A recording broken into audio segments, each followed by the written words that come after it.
the emotions here at the Kingdome are going to be running high this afternoon because it's Steve Largen's final game for the 1989 season for his 14-year career. At 34, Steve Largen is saying goodbye today to pro football. And last, Steve, we would like to unveil in the first member inducted into the Ring of Honor, Mr. Steve Largen.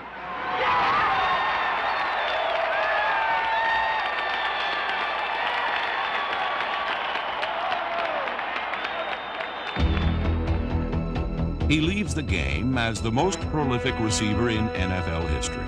But the retirement of the Seahawks' greatest star also marks the passing of one era and the beginning of another.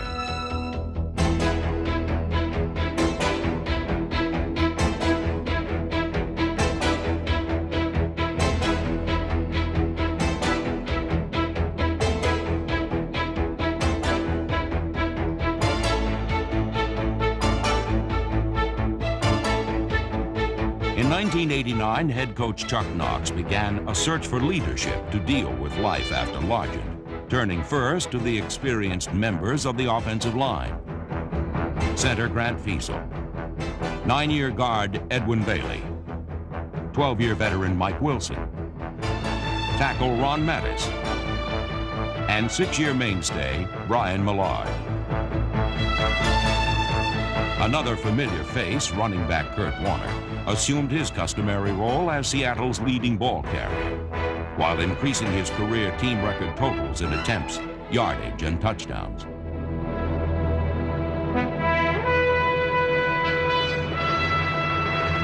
But the passing game was where the Seahawks best moved the football.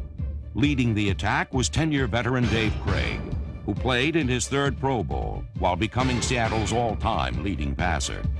Craig's targets included Pro Bowl teammate Brian Blades, along with tight end Robert Tyler and wideouts Paul Scansey and Jeff Chadwick.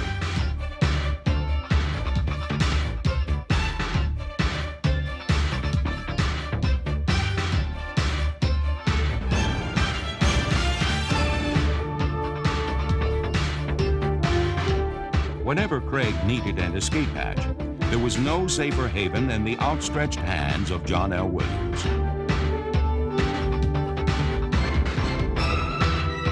As the club's 2nd leading rusher, John L. provided additional punch to the running attack, but was most dangerous when used in the Seahawks' aerial game. No other running back in the NFL caught more passes or gained more receiving yards than Williams, who also topped the team in touchdown receptions.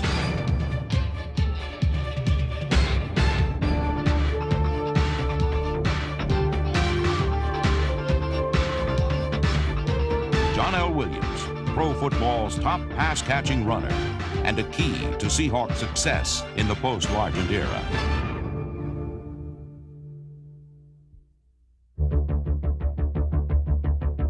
After dropping their first 2 games of the season to NFC opponents, Seattle got well in a hurry with back-to-back wins over the Patriots and Raiders.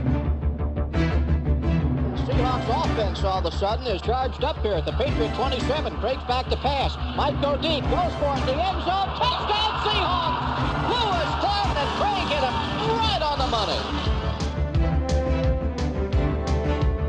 The Seahawks beat New England by 3 touchdowns, then rolled over the Raiders thanks to timely defense led by strong safety Nesby Glasgow, number 22. Also contributing was a well-balanced attack that featured a 100-yard day from Kurt Warner, plus scores from John L. Williams and Brian Blades. Here's Craig, couple of steps back, throws one down toward the left sideline in the end zone. Touchdown Seahawks to Blades! Blades took off like he was shot out of a cannon down the left sideline. While Seahawk veterans were performing at top capacity, a legion of fresh faces in Seattle were starting to feel more at home. In all, 22 new players, including 14 rookies, saw action, the most ever in any year Chuck Knox and his staff have coached a team. With the arrival of so many new players, the guidance of Seattle's assistants in reshaping the lineup was more valued than ever.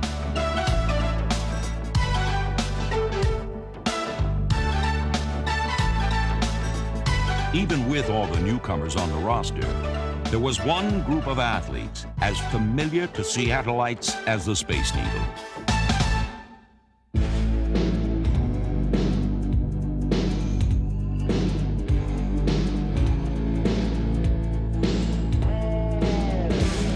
The Seahawks front three of Jacob Green, Joe Nash, and Jeff Bryant has played together for nearly a decade, longer than any other defensive line in pro football.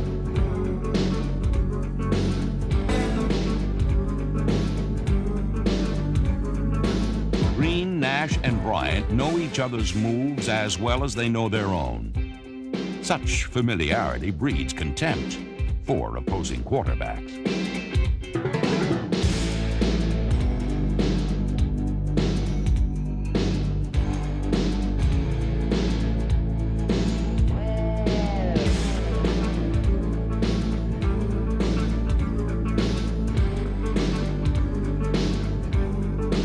With additional support from Roy Hart, number 63, the line helped to define the roles of the entire Seahawk defense. We've grown to trust one another. You do your job, I'll do mine, everyone fulfilling their own assignment. And I think that's been the key to us playing as well as we have. We're an attack-type defense, and we've come with a lot of varied looks, and I think it keeps people guessing a little bit. And you see around the league, the good defenses are the ones that keep people guessing and are always attacking rather than sitting back and waiting for them to come at them. Wyman and the linebacking core of Tony Woods, Darren Como, M.L. Johnson, Brian Bosworth, and Rufus Porter used multiple coverages and complex rush techniques to chop down ball carriers and stir up the intensity of Seattle's defensive play.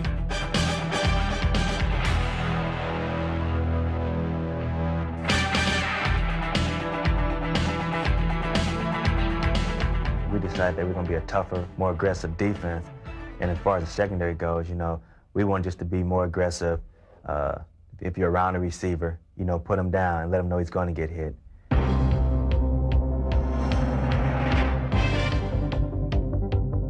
Opposing receivers tested Seattle's defensive backs at their own peril, risking telling blows from Harper, Hunter, Glasgow, Robinson, Jenkins, Moyer, and Hollis.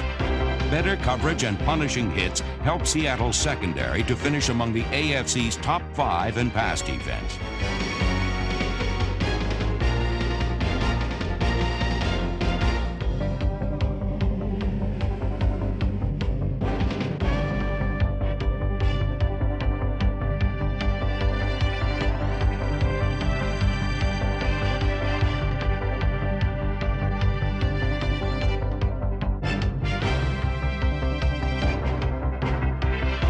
With a balanced blend of longtime veterans and new blood, Seattle's defense was markedly improved from the same unit that had taken the team to a division crown just a season before.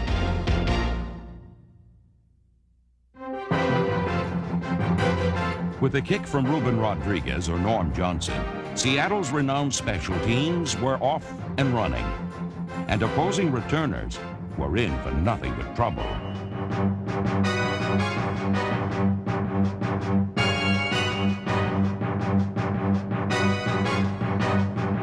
The special teams also made history in Week 5 when James Jefferson returned a kickoff 97 yards, the longest Seahawks scoring play ever. Lowry on the kickoff sends one down the field.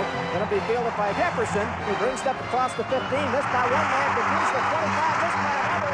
He's all the way out to the 40. He could be on his roll. He's going for a touchdown. He's at the 20, the 10. Touchdown Seahawks. Jefferson's return put him in the Seattle record book, while the hustling play of special teams ace Rufus Porter placed him in his second straight Pro Bowl. Porter continued to excel as the conference's finest special teams player. But in 1989, Rufus expanded his role defensively as the Seahawks' designated pass rusher.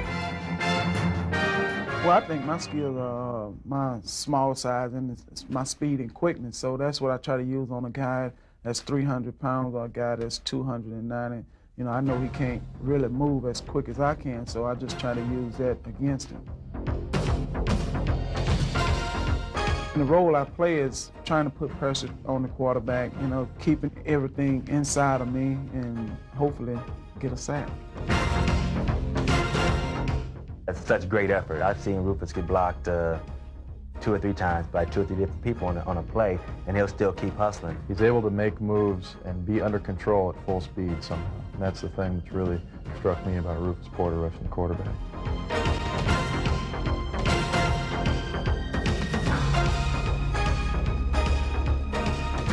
When I get close to the quarterback, you know, a bunch of the guys say my eyes get real big, but I can't really tell that. I just get so excited, like, hey, I'm about to get him. Porter got to the quarterback more than any other Seahawk, finishing among the AFC's top pass rushers with the most sacks ever by a Seattle linebacker. Porter was just one of several young players who will be starring for the Seahawks as they enter the 90s. When number 86 tight end Travis McNeil began to see more playing time in the final weeks, he proved to be a big, reliable passing target that would not go down without a fight.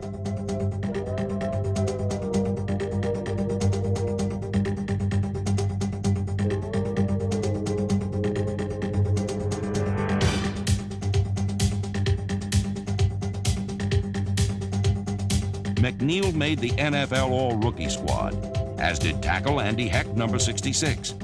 Seattle's top draft pick out of Notre Dame became a fixture at left tackle by mid-season, using his massive frame to clear paths for the Seattle running game.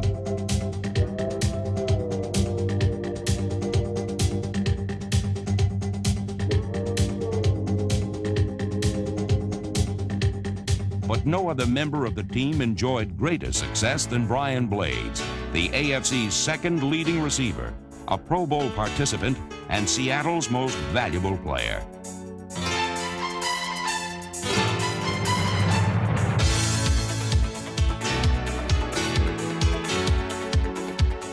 In only his second season, Blades amassed impressive statistics, but also earned the respect and confidence of his teammates. I guess the things I like about him is just that he's fearless. He'll go down and catch the ball in the middle. He'll do whatever he has to catch the football. He'll work very hard to get open, and that's all you can ask for out of a receiver. And once the football comes to him, he concentrates on it.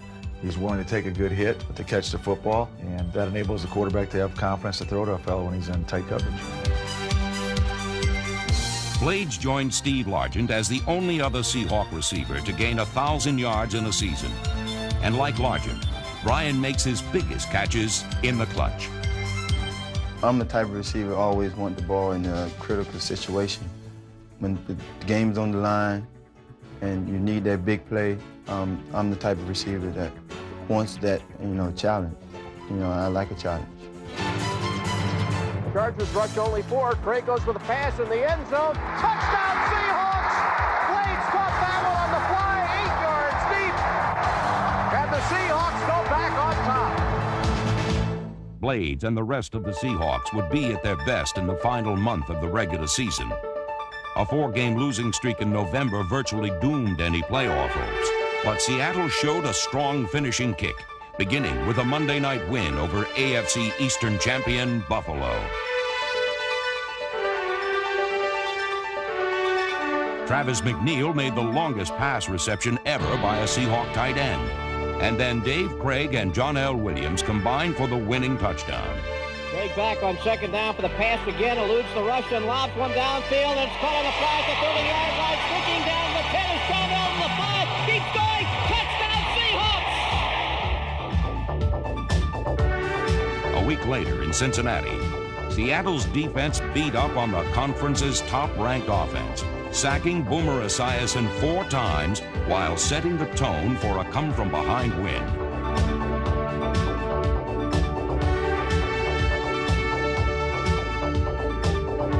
Craig's back to pass, has a lot of people there, Craig throws upfield, catch is made, 41 is Cincinnati, plunges off to the races and could take it all the way, touchdown Seahawks!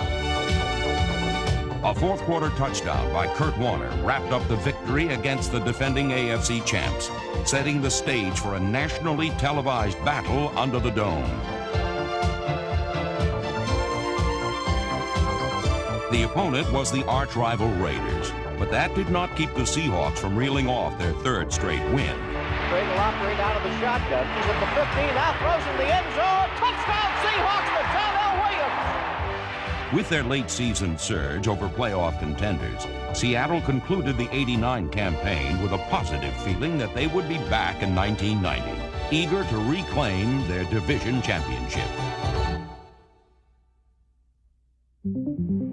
On December 10th, 1989, Steve Largent finally sees the last meaningful NFL receiving record that had eluded his grasp. Second down, 7. Meanwhile, Seahawks down 10-0. Cincinnati 10-yard line. Best penetration. Craig back the pass. Little pump fake now. Looks, throws to the end zone. There it is. Touchdown Seahawks. Number 100. And that long pursuit of Don Hubson's career touchdown reception in the NFL is over, and Steve Largent has number 100. Yet with only 2 weeks until his retirement, Steve used that moment to give rather than receive. Seahawks radio announcer Pete Gross had been battling cancer for 2 years. And following the game, Largent presented him with his jersey as a symbol of friendship and support. For all fans, that single moment defined Steve Largent as a player and as a man, marking a graceful exit from the game. He is not only a Hall of Fame football player, he is a Hall of Fame human being, a Hall of Fame father, a Hall of Fame husband. And these, I think, are the things that are important to Steve Largent as he goes through life. People will remember him for his football here in the Seattle area, but I think even more remember him as a human being. Largent will someday be enshrined in the Hall of Fame, but his NFL debut in 1976 hardly suggested football immortality. Steve had been drafted in the 4th round by the Houston Oilers, only to be cut prior to the start of the season. At that point in time, a lot of my self-worth, self-esteem was built upon or based upon my ability as a football player. And so to have someone say, "You're not good enough," it was really a crushing blow to me. I was going to fix dinner, and I wanted him to come out. And Steve said, "Well, that'll be great, but I need to get home and get to bed early. I've got to catch a plane in the morning." And I said, "Oh, where are you going?" He says, "I'm going to Seattle." He said, "But I'm only going to take a few things because I may not be there long." Well, you know the rest of the story. In retrospect, his trade to the expansion Seahawks for an 8th round draft pick may be football's equivalent of buying Manhattan for $24. In just a few seasons, Steve Largent made himself into one of the best receivers in the game. You can tell by watching film with Steve Largent and when you get to play with him or against him that he's a guy that is determined to win. He's determined to do his part. Largent won on the playing field by winning the inner game of football, outwitting, out-hustling, and outlasting his opponents. He's so quick, and he weaves you up and down the field, and he just knows the game. He knows what you're trying to do to him before you even do it to him. Soon, the passing duo of Jim Zorn to Steve Largent became the centerpiece of the fledgling Seahawk franchise. And I think his best asset is he understands the game, and that helps me out a lot because he makes adjustments, being as smart as he is. Don't take that to your head, son. Right, Jim, you forgot to tell him about my hands. And he's got great hands, and people don't think he's fast, but he's fast. But while the football yardage was mounting toward record levels, at home, Steve and his wife Terry faced their greatest challenge. Their 4th child, Kramer, was born with a neuromuscular disease, spina bifida. It was heartbreaking just to think what Kramer would have to experience in life. And then it was also real devastating to watch Steve kind of walk off to the corner of the room sobbing. That was the hardest thing for me. Keep going. Keep going. Lift up. Stand low. When Kramer was born, you know, I cried tears of bitterness and disappointment. But I've told my wife already, the day that he walks, there'll be tears of joy, and I'm really looking forward to that time. With Kramer, Largent gained a new perspective in his life. And as his son grew, so did Steve's fire on the field, toppling records while becoming the most beloved hero in the Pacific Northwest.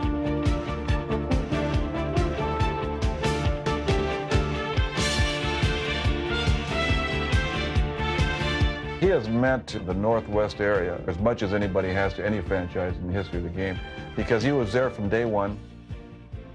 He has broken all the records. He's endured the change of the game itself, and the whole time he's been successful, he's been humble, and he's maintained a great level of class. To have him not be like in my locker next to mine and not see number 80 up there,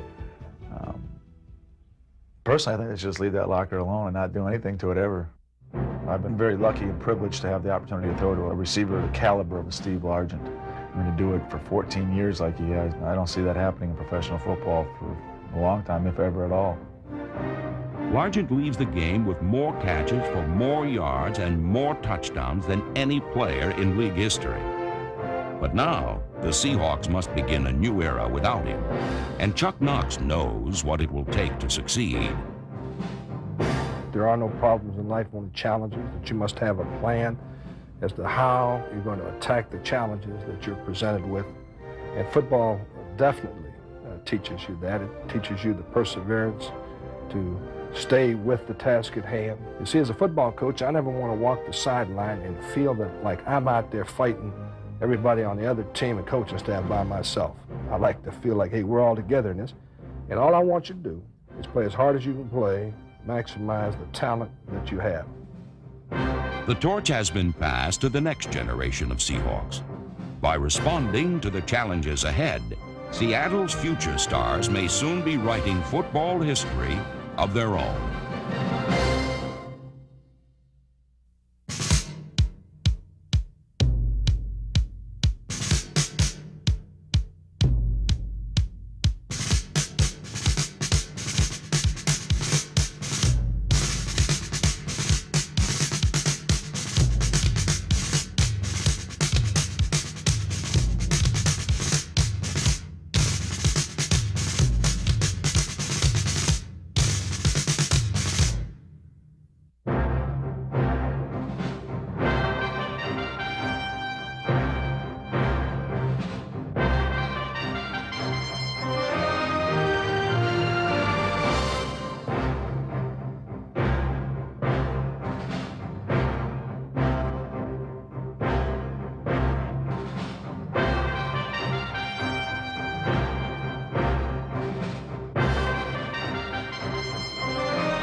This film was brought to you by New York Life and its dedicated agents, proud sponsors of the NFL's team highlight films. New York Life, the company you keep.